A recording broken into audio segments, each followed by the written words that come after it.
Hello everyone, how you doing today, True Art Believers? So today we're going to talk about value and break down some of its components and kind of demonstrate how long it actually takes to do really decent transitional tones. There's a like this kind of like this misrepresentation between like how you do value, like what you see online and what you see done digitally, and when people time lapse everything, there is this disconnect here. And I just want to show you how long it actually takes to kind of do a decent transitional value range. So first, I want to kind of just name or outline some things that has to do with value. So when I say value, I mean shadow, shading, tones, whatever label you want to address it by, it's fine. It's fine. I typically call it transitional tone or value. I don't really call it shading or shadow. I don't know. I just haven't said shading for such a long time that I just call it address it by value. So whenever I say value, just think shading if that's what works for you. So what I want to say is when you're working with value, you got to break it down into a few things. So there is the highlight, which is the lightest point in your on your object. So you got your highlight, you got your light, which is the light transitional tones. You got your shadow. It's not the darkest tone, but it's definitely starting to transitioning towards the mid-tone range and the dark tone range. And then you got your core shadow. The core shadow is the darkest value or darkest tone on your object. That's when it starts basically plateauing and moving back towards your shadow to light range. So you want to think about your value as a constant wave, right? Of going from light to dark, right? So you always want to consider shadow in those type of circumstances. So the core shadow is when it starts moving up towards the bottom of that range and then moving back up to light. And then you got reflective light, and then you got your cast shadow and all this other stuff kind of going on. So the reflective light is a secondary light source that's coming from another object that is bouncing off behind the object, creating this kind of halation or this lighter area on the back side of your object, typically on like spheres and cylinders, and you see it on like the figure and all other kinds of objects as well. But it's easy to kind of address it on a simple object as opposed to kind of breaking it down on, let's say, like the figure, right? So you have reflective light. Now, rule of thumb with reflective light is the reflective light cannot be lighter than the highlight and the light source. So typically it's got to be a shade darker than the light or highlight. The reason why is because when you're first starting out and you do your core shadow, we'll take like an eraser or something like that, and we'll remove a line on the edge of that object, on the opposite side of that object, creating the reflective light. But what that typically does is it flattens your object because that tone is the same as the tone on the light side. Now, what I've kind of got right here, I kind of started, and then I realized that I probably need more time to do this. So I'm going to try to tackle this area to kind of give you an idea of what it takes to kind of do transitional value. So what I've started, or what I've begun, is I've done like a little, like a kind of like a three-tone grayscale swatch. So I had like a light tone, your mid-tone, and your dark tone. And the dark tones are going to be, you know, your shadow and your core shadow, your cast shadow. Your mid-tones are going to be your shadow and the mix between your shadow and your light tone, right? And then your light tone is going to be the light tone right here, and it's going to be start moving towards your highlight. Again, the highlight is the lightest area on the object. Now, it doesn't have to be like a glass ball where you it looks like a giant white dot, or like on a glass cup where you see that light source and that giant, very white plane to kind of address that reflective light or address that glare. So that's not that doesn't necessarily mean that that is applied towards the highlight. So that's very subjective. Now, what you're gonna know, find when you do transitional value, is it's based on relationships, right? When you're doing transitional value, maybe your relationship is between a light ray, like a mid-tone to a light tone, but you're missing your deep dark tones. And what you need to do is practice those value ranges from dark to light, not mid-tone to light or mid-tone to dark. So what you can kind of see here is I started out with these little color swatches, and I just barely kind of darkened them up to the level that I want them to be. And I'm going to briefly work on them and just kind of just show you that how I approach these. Now, what I've done with this to begin with is I started out with a 3H, right? I used a 3H pencil to kind of put these light tones here. And then I gradually progressed to HB, a B, a 4B. I think I have a 3B, a 2B. I kind of moved around between those, right? I went from 2B to 6B as I progressed to the darker tones. So that's utilizing your pencil, the pencils they have available to you a little bit more successfully. Now, I would not be able to get really, really dark tones with a 3H or a 2H or a 4H. Anything with an H, I'm not going to get those dark, rich tones. So you want to make sure that you have a wide selection of pencil ranges from 9B to like 9H. Don't quote me on this. I don't know the range of pencils. That's what I have experience with. I think there might be more, maybe not. Who knows? I'm a very simple person when it comes to pencils. I only use like a handful. I don't use the whole gamut of pencils. So let's start by kind of working on here. I'm going to use a 4B, and for the most part, I did a kind of like a pencil stroke that has been up and down. So I'm going to go more horizontal here, so that way I can kind of fill more gaps. And what you got to be aware of when you work with value is, especially if you're doing pencils like this, and especially if you want to really create that transitional value that you're looking for, it's going to take time, right? What you want to avoid on your drawings is, when you're working on your drawings, you want to avoid basically, let's see if I have another pencil here. I have so many H pencils, it's not even funny, but I don't think I have anything other than, yep, all I have is H's aside from these. So you want to avoid, when you're first starting out and you're using value, what typically happens is we take our pencil and we press harder, right? Now that works, yeah. Works pretty good, yeah? But if you start out like that, and most people don't even press harder, I don't want to dent my pencil. We'll press harder like this, where we have the tip of the pencil right on it, and we'll do this. And what you essentially do when you do this is you're polishing the paper and you're scoring it. So if you want to erase it, you're not gonna fare that well. And it's gonna leave like these ghost pencil lines. Now, if you do it this way, you might be able to get a little bit of some of it off here. See, notice it's just not gonna work, right? You're not gonna be able to erase pencil that well.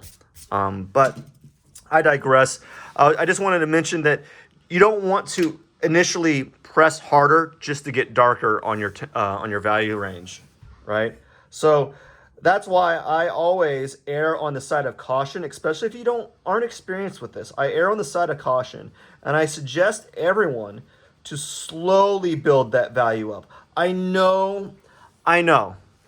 It is, I know that it's incredibly time consuming, right? It's one of those things that most of us don't want to do. No one wants to spend hours and hours adding that tone, right?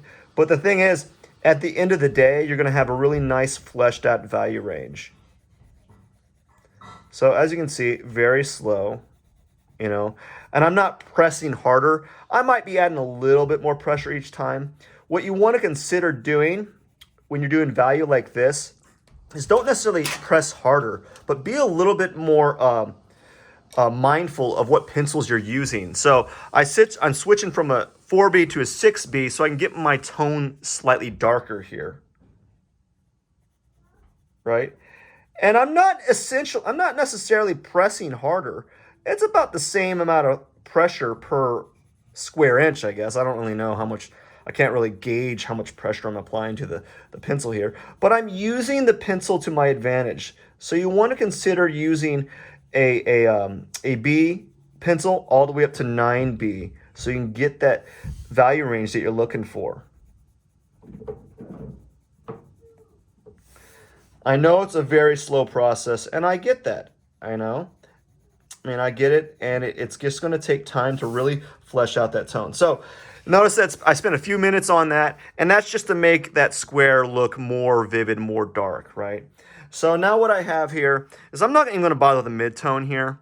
We will. Let's do it. Let's do it. Let's do it to it. Okay, now I got my 2B here. I'm going to use a 2B because I don't want to use my 4B because it might be too similar to the 6B that I've started right here. So I'm going to use a 2B and just lightly press to the side, right? I'm just adding the tone ever so slightly, right? I'm just taking my time. I guess what this demo here is supposed to express just how long it takes to really do a pretty decent, even as something as simple as making 3 squares at 3 different tones, at 3 different value tones. It takes time, and I know a lot of us just don't have that patience, and it's with drawing, especially with graphite. Charcoal is a little bit more forgiving, and you can actually put tones on much more quickly, but with graphite, you got to really invest that extra time to flesh out those tones. So I used like a 2B here, and I've knocked that back a little bit, all right? So if I take this and apply this range to here to create a transitional tone, right, it's going to take vastly more time. So let's just assume that right in the center is going to be my mid-tone range.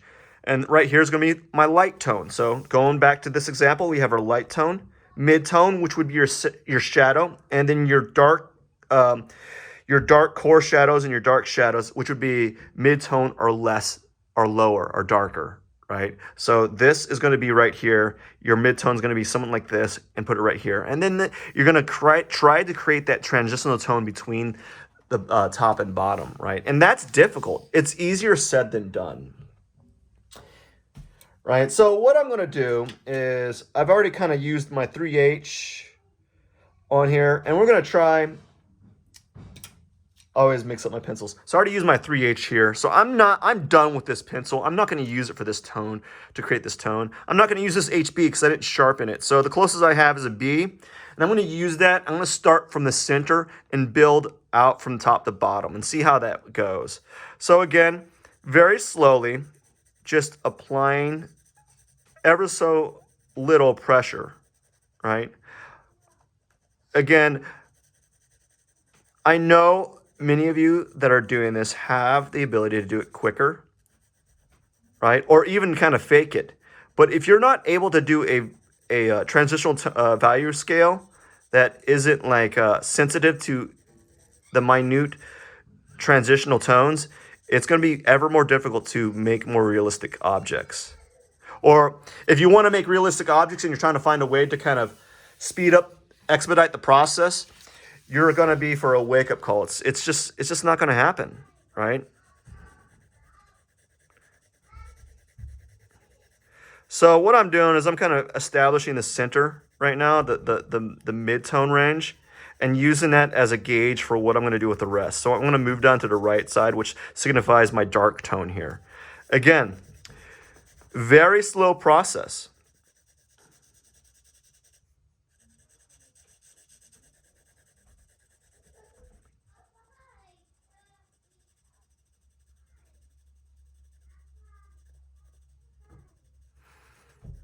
And if you notice, I'm not trying to press harder. I know that I could press harder and probably make this process faster, more efficient.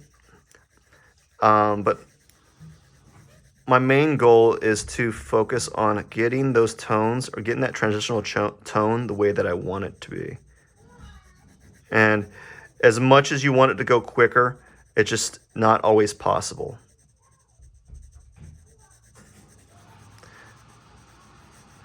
And normally I don't use tape. I put a tape here to see if I can use that to kind of create a good hard edge on this like grayscale that I started here, but it's causing more problems than I expected. So I'm going to move from a B to a 2B, and that's just because I think I need to move on a little bit. And I'm going to start from the center because I'm going to be using that, again, as the basis point for the rest of my piece, or the rest of my transitional tones. Just slowly building up that value range. And I'm going to move down further.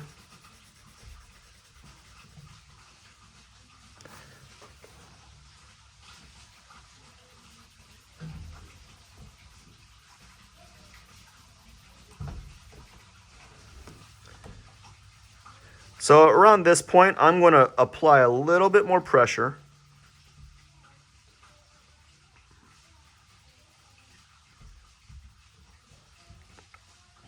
This is one of the issues that I have with graphite. It's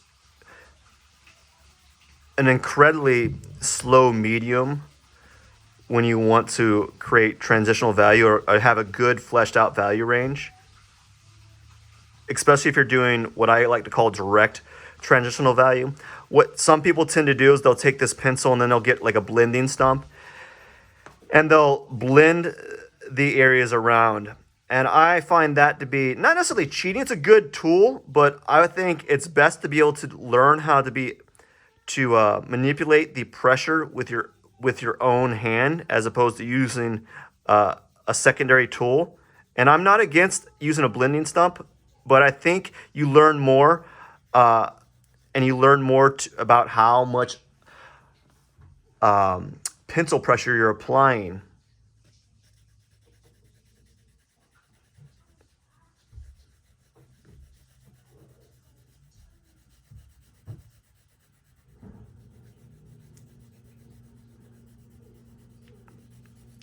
So now that I'm looking at this, I'm finding that this video is taking a lot longer than I expected. And again, I think the reason why I did this is because I wanted to really dial in the point with value.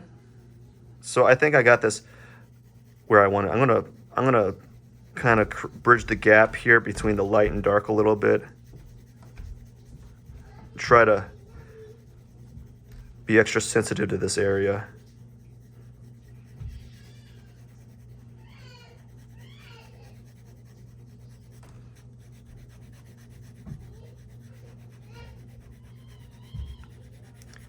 Press a little harder right here. So you can kind of see it building up, right? So that's a good range. Now I'm going to go from a 2B to a 4B now. I'm going to use that to kind of make this light to dark transitional value. Again, notice how long it takes to do something as simple as making this, right? So whenever you work with value scales or drawing with value, you got to understand that it's going to take time to model your forms. It's going to take a lot of time. Now, bear in mind that I am talking a lot as I'm trying to address these ideas. So, there's a little bit of a disconnect here.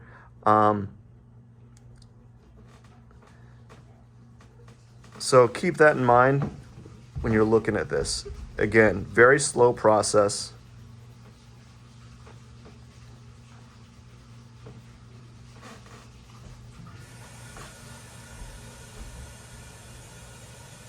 So this is where the skill of patience and deep work kind of come into play.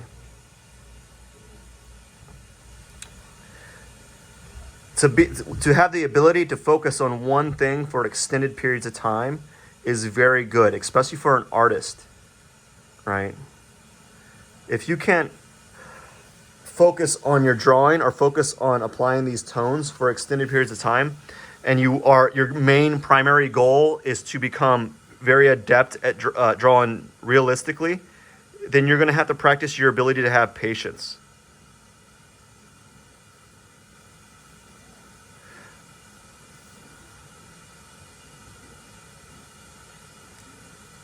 So I know I could definitely increase the speed of this a little bit. I can definitely start pressing a little harder, but not so much that it's going to score the paper. And I typically don't suggest when you're first starting out to press harder on your paper just to make it darker. Because what if you make a mistake? You know, what if you have an error? And if you have an error, then how are you going to fix that error? Well, your first beginning knee-jerk response would be to erase. But then you can't erase it because you've pressed so hard that you've basically polished that paper. Or pencil, which is notoriously unforgivable with erasing. You're going to try to fix that with erasing, and it's going to be very difficult.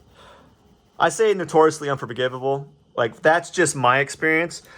Maybe the erasers have changed, or maybe my erasers are always kind of dirty. So that's just from my experience with using pencil. So now I'm going to switch to a 6B and start from dark to light. So that way I don't apply too much tone in the middle here. So notice how at the beginning I started with this. I made a transitional tone using my 3H to get my light tone. And then I started in the center with a 2B. And then I moved to 4B to darken this up. Now I'm moving to 6B specifically for the dark areas. And I'm going to build it to the mid-tone range a little bit. So I'm not pressing real hard here, but I'm pressing hard enough that I'm getting the tone or the dark tone that I want.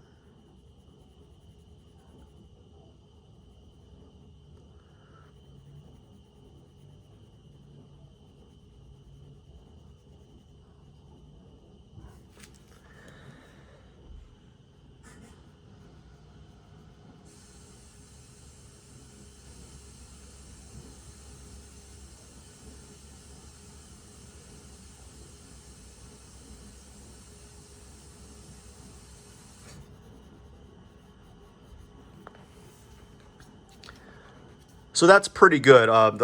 The camera's kind of distorting it, but it's got a pretty good transitional tone here. So it's not great, but it's smooth enough that it's acceptable. And so that's what you're looking for when you're able to model your transitional tones.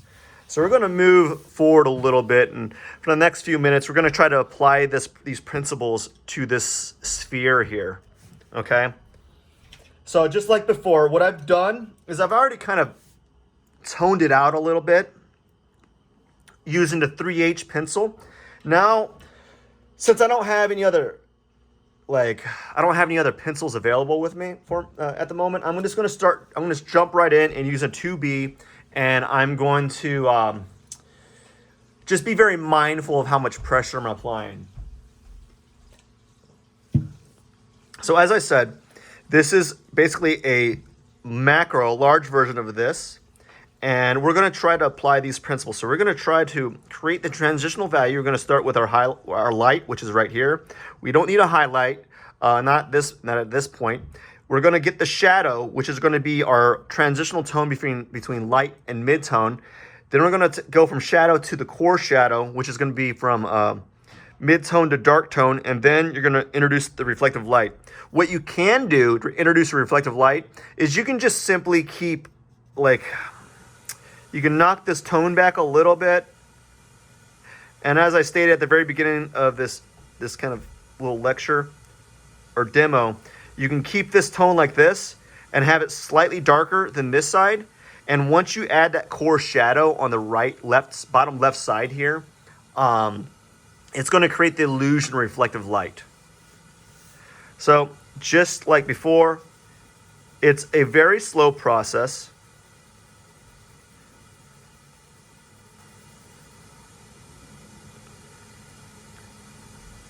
And I really want to express that, right? It's just a very slow process. Like, yeah, I can draw this quicker.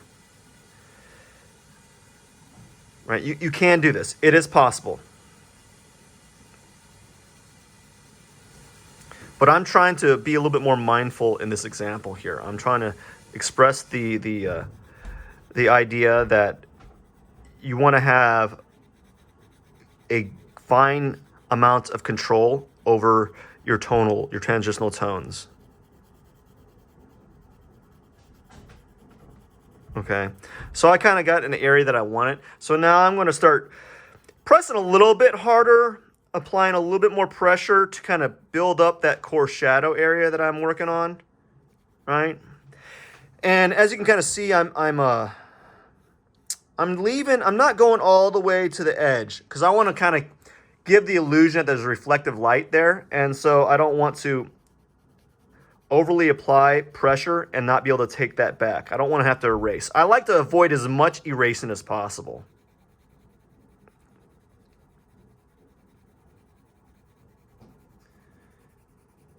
So now I'm applying even more pressure.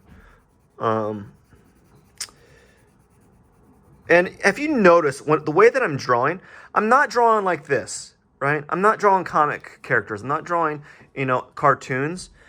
So I don't need that line quality, right? I'm working with value, and the line quality, the lines that are actually formed by the difference in value tones. So we don't need to worry about that at this point. So I'm not holding it like I'm an illustrator. And I also find drawing like this allows me to have more control on how much pressure I'm applying, and it slows me down so I don't put too much tone on the piece too quickly. Right? So I'm purposely avoiding this area because I'm assuming right now I'm playing with this notion that right here the light source is coming from here. And because the light sources come from this side, I don't want this to be very dark. So I'm playing with that notion. So now I'm still using my 2B. I think in order to make this kind of go quicker, I'm going to go and graduate to 4B. Okay? So again, you're going to notice when you switch your pencils that it's going to get you, if you apply the same amount of pressure with your darker pencil with your Bs, right? It's going to get darker regardless, but it's going to be limited to the pencil softness. So I'm only going to get so dark with a 4B. I'm only going to get so dark with a 2B, right? So you're going to have to learn how to use your range of pencils as well.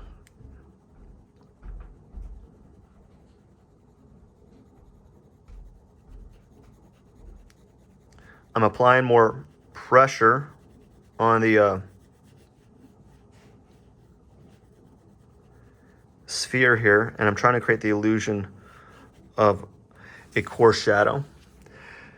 And notice I can tell that it's starting to build up very slowly. I probably should apply a little bit more pressure right now. I want to get it not done, but at least to the point that people understand, so you can kind of get this as a pretty good example here.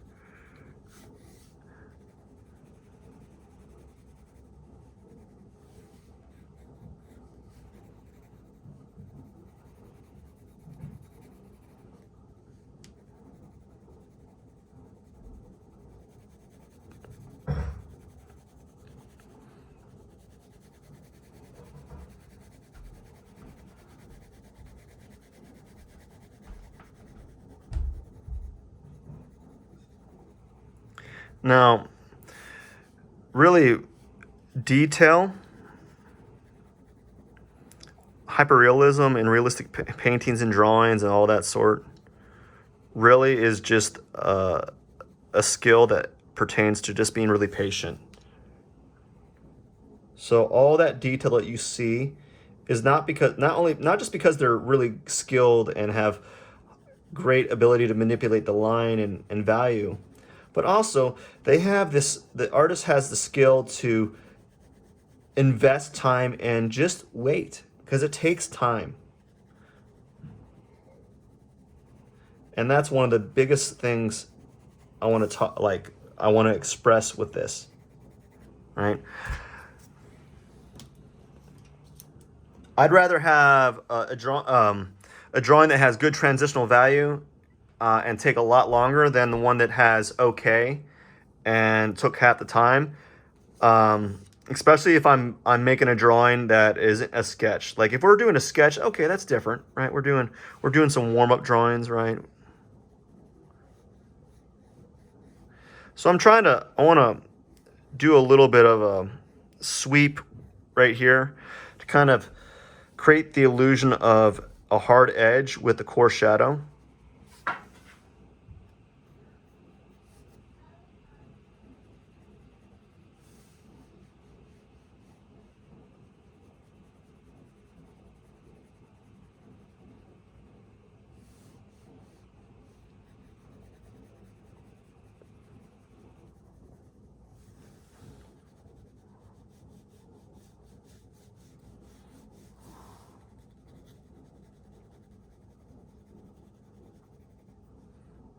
So I probably should press a little bit more. I'm going to press some more, apply some more pressure onto the pencil here.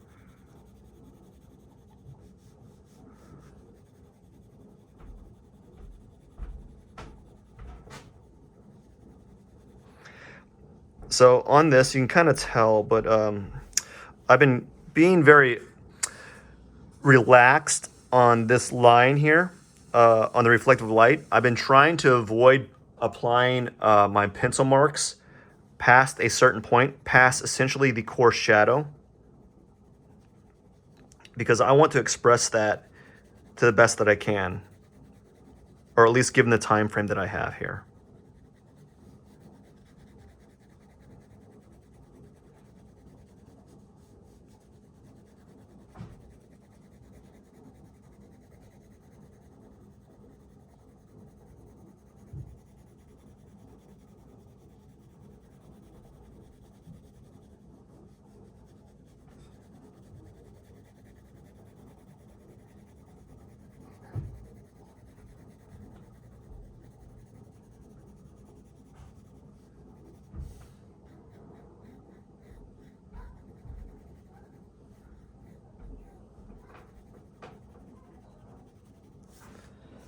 So that's pretty good, right?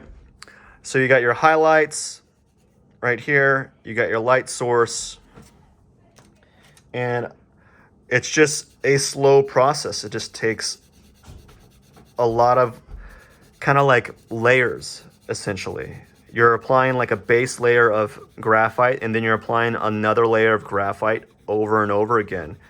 And that way you can have this richness to your graphite drawing that typically, if you're starting off, you don't typically have, because you are trying to expedite the whole process.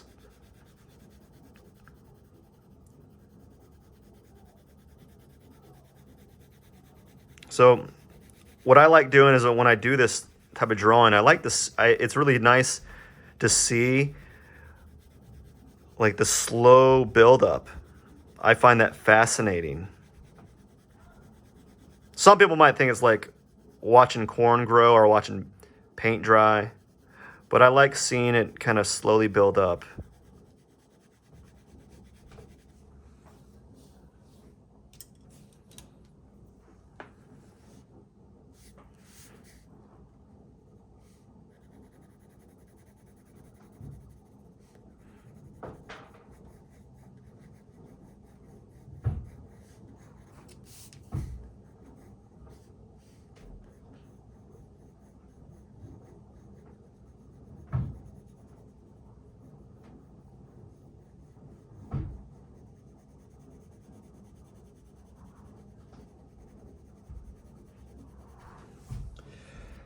All right, so that's not a bad kind of explanation of value, right? So to reiterate, besides, I just don't want to keep drawing on this because it'll just be an hour-long drawing just to make a sphere. I think this is enough richness and tone to kind of get the idea. After this, I'd probably put a tone in the background to really express the highlight and light tones here to kind of push the object forward. Then I'd add a cast shadow, and adding those other objects, other things into play would actually express this reflective light even more. So I just want to reiterate, you got your highlight, you got your light tone, and then you got your shadow, right? And then you got your core shadow right here, the darkest area. It kind of looks like sometimes it looks like a band of a band of shadow, right? And then you got reflective light, and that's light bouncing off on a secondary area around the still life to hit that back side of that object. And with this, or as I said, you want to be very aware of being able to apply from light to dark, light to dark or dark to light. So whenever you do your transitional value, consider using a 3H or a 4H, a hard pencil, right? Consider using a hard pencil to kind of get your light tone in, and then gradually move to softer pencils, which would be like your HB. 6B would be your last tone that you want to work with. If you have a 7 or 8B or 9B, go for it. But you don't want to use your softest pencil to begin with, especially if you're very heavy-handed. So 6B would be the last pencil you use. A 2B, for me, a 2B is kind of like your mid-tone range. That's kind of like this right here. Or right here, right? It's kind of like a mid-tone range for me, particularly. It may not be for you, depending on how heavy-handed you are.